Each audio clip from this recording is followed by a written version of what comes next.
आ गए सर।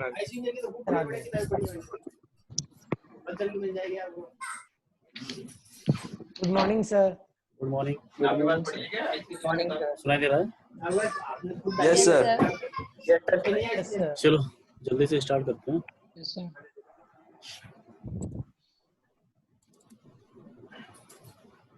मैं तो बच्चों की डाउनलोड कर लेंगे। लास्ट में मैंने क्वेश्चन पूछा था which is more elastic. Yes क्या सर?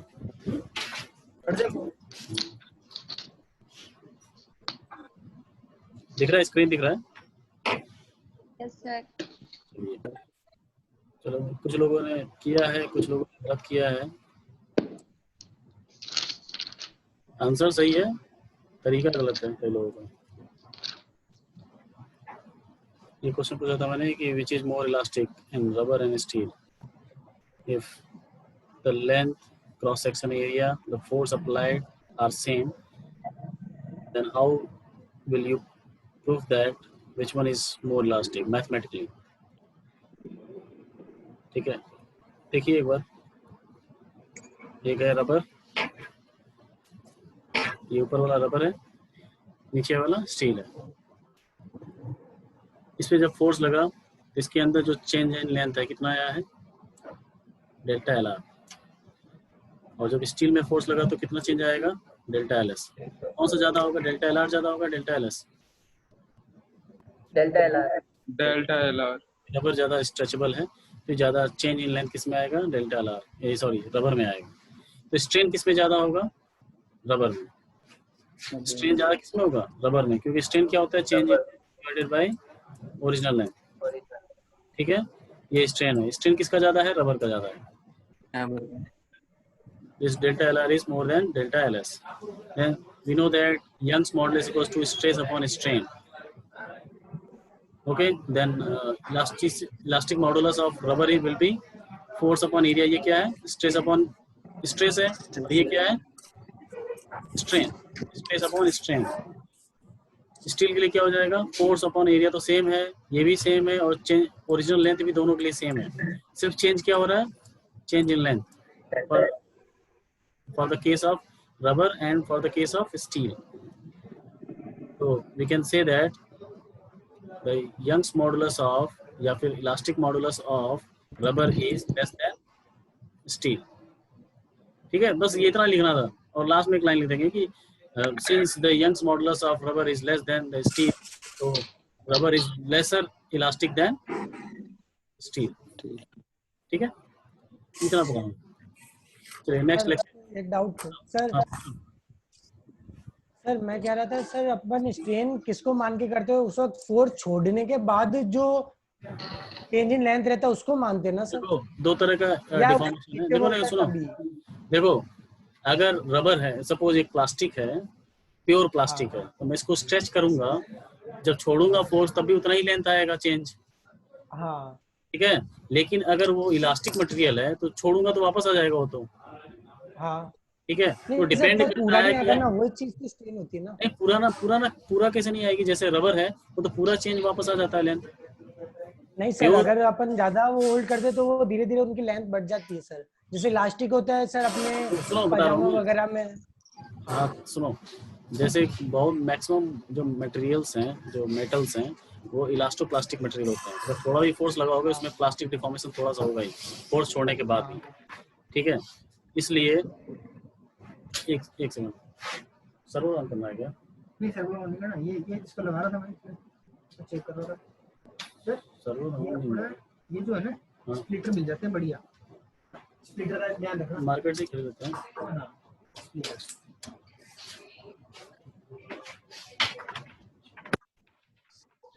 चल रहा है, उसको ऑन करने जरूरत नहीं है।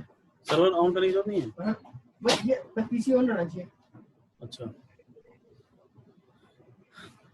हाँ, तो ये मैं कह रहा था कि जो प्योर मेटल्स होते हैं वो इलास्टोप्लास्टिक बिहेवियर होता है उनके अंदर। ठीक है, तो अगर थोड़ा भी उसमें स्ट्रेचिंग करोगे तो उसमें थोड़ा सा परमानेंट डिफॉर्मेशन आता है, लेकिन हम लोग क्या केस ले रहे हैं कि सपोज इलास्टिक मान रहे हैं दोनों को, तो तभी तो इलास्टिसिटी चेक कर रहे हैं प्योर, इलास्टिसिटी किसकी ज्यादा है, तो हम इलास्टिक मान रहे हैं, फोर्स को छोड़ नहीं रहे हैं। थोड़ा सा उतना ही फोर्स लगाया तो रबर थोड़ा ज्यादा स्ट्रेच हुआ, और जब स्टील को उतना ही फोर्स लगाया तो थोड़ा सा स्ट्रेच हुआ है। अभी छोड़ेंगे तो वापस आ जाएंगे सब, तो कैसे कंपेयर करोगे? हाँ सर, तो वही पूछना था कि मतलब स्ट्रेन अपन अगर ऐसे इलास्टिक में अगर कंपेयर करना है तो अपन को फोर्स लगे वो कई वो देखो मटेरियल में अगर थोड़ी भी इलास्टिसिटी है तो उसको होल्ड ही करना है उस फोर्स पे। अगर प्योर प्लास्टिक है तो छोड़ोगे तब भी उतना ही फैला रहेगा, वो प्लास्टिक है वो, तो परमानेंट डिफॉर्मेशन हो जाएगा। फोर्स लगाओ चाहे ना लगाओ वो उतना स्ट्रेच हो जाएगा परमानेंटली। ठीक है, यस सर, ठीक है, क्लियर। चलिए नेक्स्ट लेक्चर जो L3 जो कि मेरे थर्ड लेक्चर में हो जाना चाहिए था, जो बचा हुआ था, इसलिए मैं एक्स्ट्रा क्लास में पढ़ा रहा हूँ। Yes sir. तो पॉइजन रेशियो मैंने टॉपिक में लिखा था, Poisson ratio. What is Poisson ratio?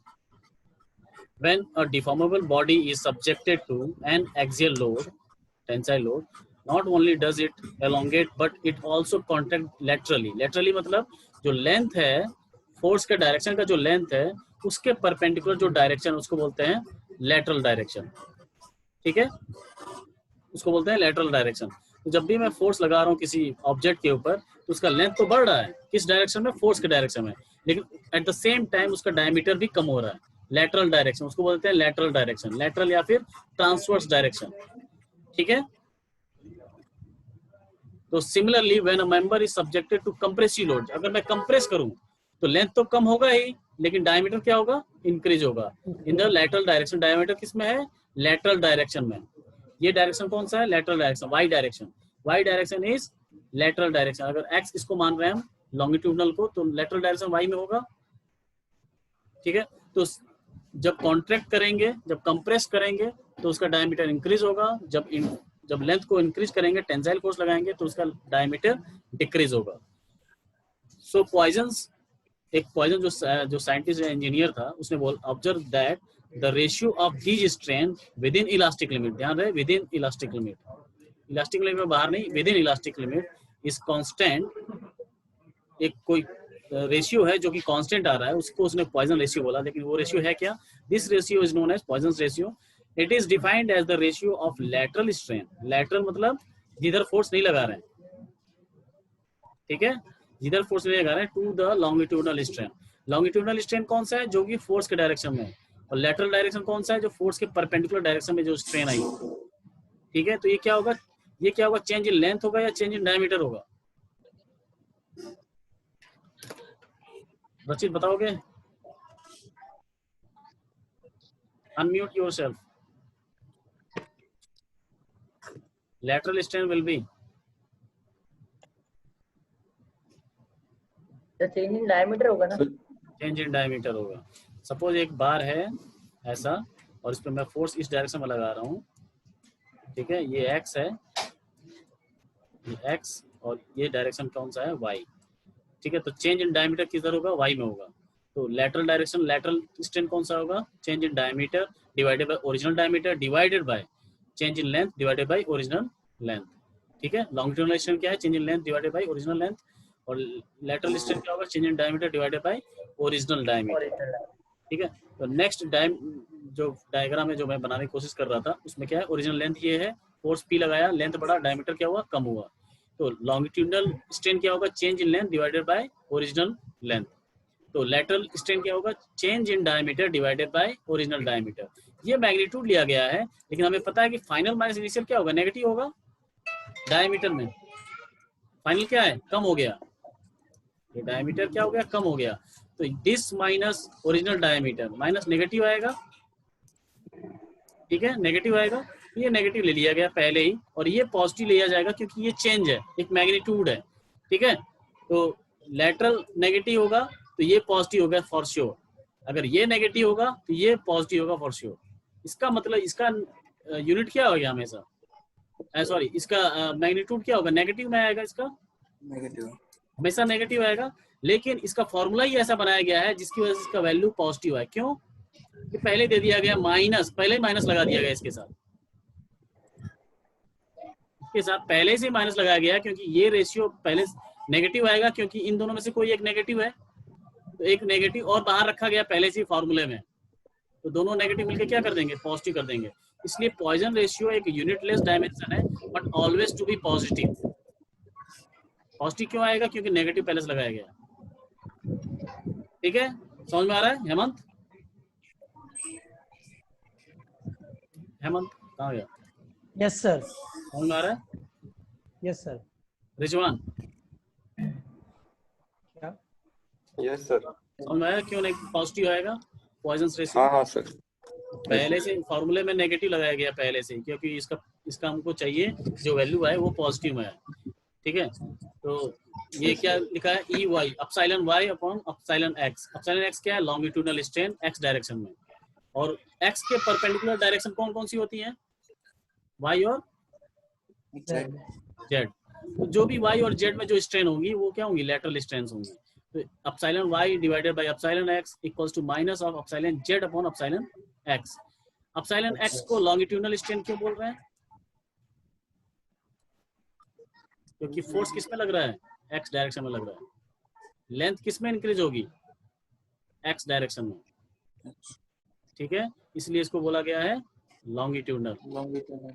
उसके अलावा जो डायरेक्शन है वो क्या हो जाएंगी, लेटरल। ठीक है, इतना समझ में आ रहा है सर? हाँ बोलो। ये चीज अपन आइडियली लेके चलते हैं क्या, क्योंकि जैसे अगर अपन एक पाइप पे ऐसे फोर्स लगाएंगे तो जरूरी है क्या वो हर तरफ से मतलब बराबर ही डायमीटर आएगा? हो सकता है ना सर, मतलब सर जैसे अगर ये है इसको खींचेंगे तो अपन कोई भी चीज ऐसे खींचते तो बीच में से पहले डायमीटर कम होता है, फिर वो वहीं से टूट जाता है, और बाकी जगह पे फिर डायमीटर थोड़ा मतलब ट्रेपेजियम टाइप का यूं आता है। अच्छा, वो मतलब तुम बोलो कि बीच में से अपन आइडियली लेके चलते, बीच में से नहीं मतलब ये चीज तो अपन बीच में से डायमीटर सबसे ज्यादा क्यों कम हो रहा है, ये कह रहे हो? नहीं सर, मैं कह रहा हूँ कि मतलब ये आइडियली चीज लेके तो चलते हैं ऑब्वियसली। जैसे ये देख रहे हो कि हर जगह डायमीटर उतना ही कम हुआ है ना, यही कह रहे हो ना? हाँ सर, यही पूछ आइडियली लेके चल रहा है। ये आइडियली लेके चले ना। लेकिन फ्रैक्चर इसलिए होता है कि कहीं ना कहीं एक छोटा सा एक डिफॉर्मेशन होगा अंदर माइक्रो लेवल पे, हाँ उसकी वजह से यहाँ पे ये कभी कभी यहाँ से भी टूट सकता है, कभी बीच में से टूटता है, हाँ, वो यहाँ से भी टूट फोर्स सकता जहाँ पे है। ज्यादा डिपेंड लग करता जाता है है। क्रैक, जो माइक्रो क्रैक या नैनो क्रैक होगा वो कहाँ पे बना हुआ है, और ऑब्वियस सी बात है कहीं ना कहीं क्रैक बना होगा, कोई भी मटेरियल परफेक्ट नहीं है। ठीक है, आइडियल नहीं है, तो उसी वजह से ये टूटता है। अगर ये आइडियल होता तो ये ऐसे टूटता ही नहीं, एकदम लंबा हो जाता वायर, बहुत बड़ा, बहुत ही लंबा हो जाता। ठीक है, इनफाइनाइट लेंथ का हो जाता है ये। ठीक है, मॉलिक्यूल्स बहुत दूर दूर होंगे, हर जगह दूर हो जाते हैं मॉलिक्यूल्स, एक एक छोटे छोटे में कण में बढ़ जाएंगे अगर ये आइडियल होता तो। ठीक है, यस सर। नेक्स्ट म्यू इसको क्या बोलते हैं, म्यू पॉइजन रेशियो को बोलते हैं म्यू, जो नोटेशन है उसका म्यू है। कई सारे किताबों में न्यू बना हुआ है, ऐसे बना होगा कई सारे किताबों में, इसको भी इससे भी दिखाते हैं, इससे भी दिखाते हैं। म्यू मैं यूज कर रहा हूँ। Is a dimensionless quantity generally for metals, it lies between 1/4 to 1/3। ये याद रखिएगा, मेटल्स के लिए 1/4 to 1/3 ही लाइज करता है। ठीक है, 1/4 ज्यादा है या फिर 1/3? 1/3। 1/3। 1/3 चलो, ठीक है। Yes sir. अच्छा, मैं बताना चाह रहा था कि मैं बहुत खुश हूँ तुम लोग का, जो मतलब सबसे मुझे फीडबैक मिल रहा है फैकल्टी से कि 3rd सेम के स्टूडेंट बहुत ही अच्छे हैं। ऐसा है क्या? Yes sir. ऐसा है? Yes sir. ऐसा है तो अच्छा है, मुझे भी अच्छा लगा कि सब कोई बोल रहा है कि सूरज सर ने डिसिप्लिन करके रखा है। पता नहीं कितने डिसिप्लिन हो तुम लोग। कुछ म्यू की वैल्यूज हैं, चलिए म्यू के कुछ वैल्यूज हैं स्टील के लिए, कुछ याद रखने हैं आपको। स्टील के लिए 0.3 है, ये 1/3 के आसपास है, 1/3 से कम है, 1/4 और 1/3 के बीच में है ना। Yes sir. और ये एल्यूमिनियम, ये कितना है, 0.33। ये क्या है, कंक्रीट है, इसका 0.1 है। ये 1/4 से 1/3 के बीच में है क्या? नो सर, नहीं है ना। क्यों नहीं है? क्योंकि ये मेटल्स नहीं है। अभी जो लिखा था मैं वो मेटल्स के लिखा था, फॉर द मेटल्स। ठीक है, मेटल्स के लिए होता है 1/4 से लेके 1/3 तक। ये कंक्रीट है, this is not metal, so it is 0.1 can be. Cork के लिए 0 होता है। 0 का मतलब क्या हुआ ये बताओ। कौन बताएगा? Raise your hand. बताएगा नहीं अभी, बताएगा कौन बताएगा अभी? कॉर्क का म्यू 0 है, इसका मतलब क्या हुआ? Anyone raise your hand. Hemant और कोई? और कोई नहीं है? प्रदीप जैन, प्रदीप जैन, भावना। अपना वीडियो ऑफ रखे हो, नेटवर्क नहीं है क्या?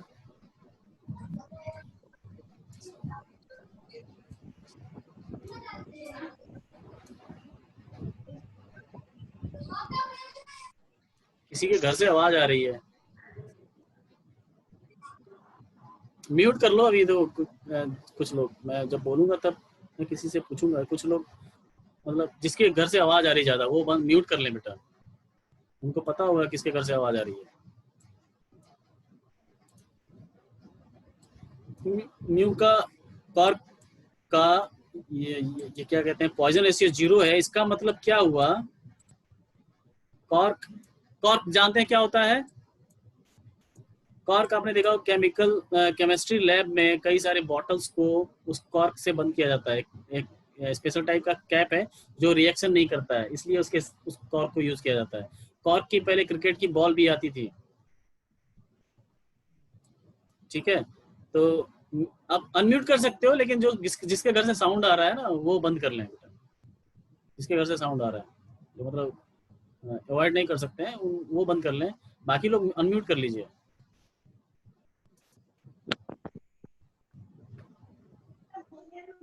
अगर कॉर्क को मैं फोर्स लगाऊं तो इसका चेंज इन लेंथ ऐसा होगा, लेंथ तो बढ़ेगी लेकिन डायमीटर कम नहीं होता।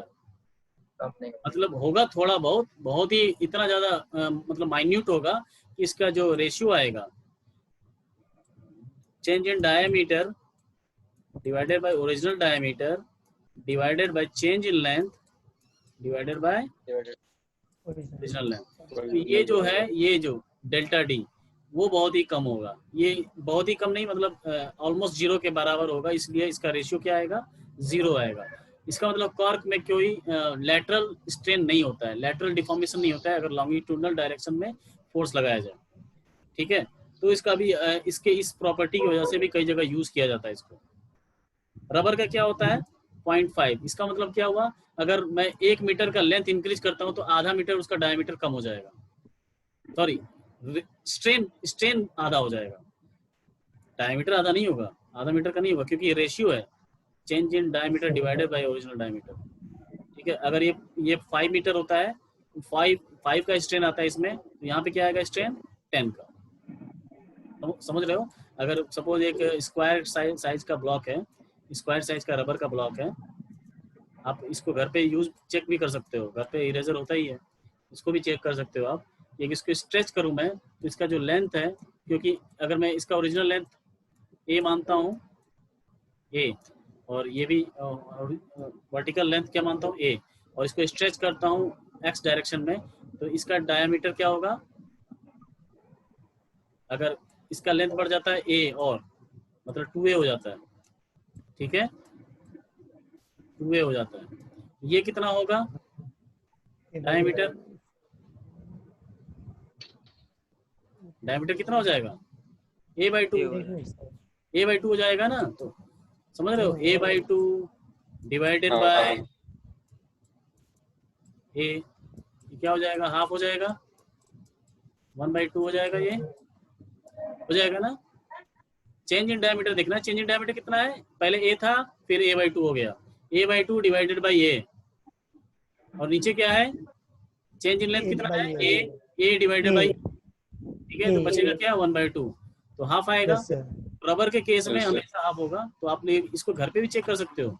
इरेजर होगा, उसको स्क्वायर बनाओ, स्क्वायर जैसा ब्लॉक बनाओ, इसको मतलब क्यूब बनाओ उसका, और स्ट्रेच करो, देखो कितना आ रहा है, ठीक है? चेक कर सकते हो आप घर पे भी। अभी इस पे नेक्स्ट टॉपिक है अदर इलास्टिक प्रॉपर्टीज। अब बताओ, अदर में मैं 3rd पॉइंट लिख रहा हूँ सबसे पहले। पहला दूसरा कहाँ गया?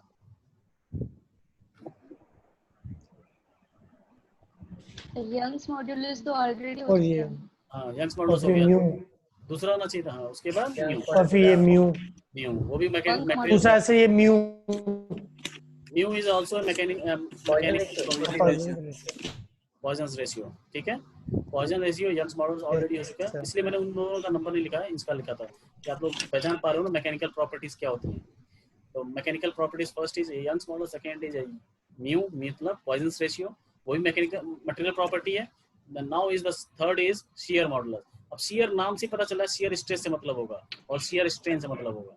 ठीक है, तो ये क्या होता है इन मटेरियल साइंस, शियर मॉडुलस और मॉडुलस ऑफ रिजिडिटी, इसके दोनों नाम है। मॉडुलस ऑफ रिजिडिटी बोलते हैं इसको, कोई मटेरियल रिजिड है या नहीं है कैसे पता चलता है, ये अगर रिजिडिटी उसकी चेक करते हैं, रिजिडिटी कितना रिजिड है। 2 पॉइंट के बीच की डिस्टेंस अगर चेंज नहीं हो रही है तो वो रिजिड है। दो, अच्छा हाँ ये बात सही बोल रहे हो, लेकिन ये जैसे मैं खींच रहा हूँ, टेंसाइल फोर्स लगा रहा हूँ, तभी तो उसमें देखते हैं ना 2 पॉइंट में भी डिस्टेंस चेंज हो रही है कि नहीं हो रही है, तो वहाँ पे रिजिडिटी क्यों नहीं बोले, वहाँ पे इलास्टिसिटी बोलने लग रहे हैं हम लोग। हाँ ठीक है, लेकिन ओरिजिनल नाम इसका क्या है, शियर मॉडुलस। तो शियर स्ट्रेस अप्लाई करना होगा, मॉडुलस ऑफ रिजिडिटी नया नाम दे दिया गया उसको। रिजिडिटी उसमें भी चेक किया जाता है, इसमें भी चेक किया जाता है, नाम दिया गया रिजिडिटी, तो क्योंकि इस एप्लीकेशन में रिजिडिटी थोड़ा एक्चुअल फील होता है। देखो कैसे, एक ब्लॉक रखा हुआ है, नीचे से फिक्स है, नीचे जमीन पे फिक्स है। ठीक है, अब इसको ऊपर से मैं इसको स्ट्रेच ये करना चाह रहा हूँ, धक्का देना चाह रहा हूँ, ये आगे बढ़ ही नहीं रहा है, ये ज्यादा रिजिडिटी का फील आ रहा है, इसमें आ रहा है कि नहीं। वो जो टेंसाइल फोर्स लगा रहे थे उसमें नहीं आ रहा था, तो इसमें रिजिडिटी पता चल रही है कि ये आगे नहीं जा रहा है। तो यहाँ पे जो फोर्स लगा रहे हैं वो शियर इन नेचर है, क्योंकि एरिया के क्या है, पैरेलल है, तो शियर फोर्स है। तो शियर फोर्स की वजह से कौन सा स्ट्रेस जनरेट होगा, shear stress.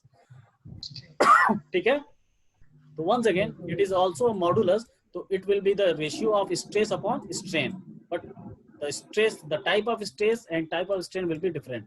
The type of stress is shear stress, and shear stress is denoted by tau, and the shear strain is denoted by gamma. हम लोग पहले देखे थे, गामा से दिखाते हैं shear strain। एक्स वाई इसलिए लिखा है, ये एक्स वाई को ध्यान नहीं देंगे, बस हम याद रखेंगे टाउ अपॉन गामा। मैं धीरे धीरे बताऊंगा एक्स वाई का मतलब क्या है, आगे नहीं बढ़ेंगे धीरे धीरे। ठीक है, G equals to tau upon gamma. ठीक है, तो shear stress to the shear strain, उसमें क्या था लॉन्गिट्यूडनल में सिग्मा इक्वल्स टू क्या था, स्ट्रेस अपॉन स्ट्रेन, बट वो स्ट्रेस कौन सा था, सॉरी मैं क्या बोल रहा हूँ, Young's modulus. Young's modulus will be equals to longitudinal stress upon longitudinal strain, and longitudinal strain is denoted by epsilon and stress is denoted by sigma, but in case of shear modulus this is tau and this is gamma. Understood? वही फिर से वही निकालेंगे कैसे, ये force upon area, this force divided by area, और delta x by L, ये क्या था, थीटा था, या टेन थीटा भी बोल सकते हैं इसको। तो delta x divided by L theta आएगा ना, ये tan theta, और theta is a very minute angle, so tan theta can be replaced by only theta। तो ये लिख सकते हो, या फिर डेल्टा x by l लिखो, या फिर थीटा लिखो। अगर एंगल बहुत बड़ा है तो डेल्टा x by l ही लेना पड़ेगा, एंगल छोटा है तो डायरेक्ट थीटा ले सकते हो। रिप्लेस कब करते हैं, tan थीटा में, tan थीटा को थीटा में रिप्लेस कब करते हैं, जब थीटा एंगल छोटा हो, लेकिन बड़ा है तो डेल्टा एज इट इज, उस केस में डेल्टा एक्स निकाल सकते हो ना जब बड़ा होगा तो। अभी ये छोटा है डेल्टा एक्स, तभी तो ये रेशियो छोटा आ रहा है, डेल्टा एक्स बाई एल। ठीक है, तो समझ में आ रहा होगा ये, तो दोनों में अंतर नहीं है। मॉडुलस ऑफ रिजिडिटी फील होनी चाहिए, रिजिडिटी हम लोग किसको बोल रहे हैं, कोई ऑब्जेक्ट रखा हुआ है उसको मैं धक्का दे रहा हूँ ऊपर से सरफेस से, वो आगे बढ़ने में कितना रेसिस्ट कर रहा है, that is modulus of rigidity.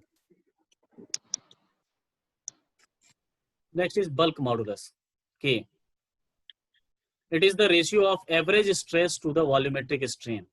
अब देखो एवरेज स्ट्रेस मतलब सपोज एक ऑब्जेक्ट है जो पानी के अंदर डुबा दिया गया है, एक क्यूब है जो पानी के अंदर डुबा दिया गया है, तो उसमें स्ट्रेस तीनों तरफ से लगेगा ना, X direction, Y direction, Z direction, हर तरफ से फोर्स लग रहा है, कंप्रेसिव फोर्स। तो जब कंप्रेसिव फोर्स लग रहा है तो मटेरियल के अंदर स्ट्रेंथ है, तो मटेरियल के अंदर स्ट्रेंथ है तो वो एक स्ट्रेस को स्ट्रेस फील करेगा, अपने आप को बचाने की कोशिश करेगा, तो स्ट्रेस जनरेट होगा उसके अंदर। तीनों डायरेक्शन में स्ट्रेस जनरेट होंगे, तो तीनों डायरेक्शन में स्ट्रेस जनरेट होगा तो एवरेज स्ट्रेस निकालना पड़ेगा। ठीक है, और वॉल्यूमेट्रिक स्ट्रेन क्या होगा, अब नाम ही से पता चला, वॉल्यूमेट्रिक मतलब change in volume divided by original volume. Original volume. क्यों है ऐसा, क्यों है? अभी इस पे चारों तरफ से फोर्स लगा था, इसका क्या लेंथ वेंथ तो सब डिक्रीज करेगा ही, लेकिन अल्टीमेटली क्या डिक्रीज करेगा? वॉल्यूम डिक्रीज होगा। लेंथ भी कम होगा, हाइट भी कम होगा, वेट भी कम होगा, लेकिन अल्टीमेटली क्या कम हो रहा है? वॉल्यूम कम हो रहा है। तो वॉल्यूमेट्रिक स्ट्रेन उस केस में आएगा तो change in volume divided by original volume will be volumetric strain. तो उसका जो रेशियो होगा और जो सारे तरफ स्ट्रेस लग रहा है, एवरेज स्ट्रेस क्या हो जाएगा? Sigma X plus sigma Y plus sigma Z divided by 3। This will be the average stress. उसको लिखते हैं सिग्मा ए बी, ऐसे लिख देंगे हम सिग्मा ए बी, ठीक है। That will be the average stress and volumetric strain change in volume divided by original volume. उसका रेशियो होता है बल्क मॉडुलस।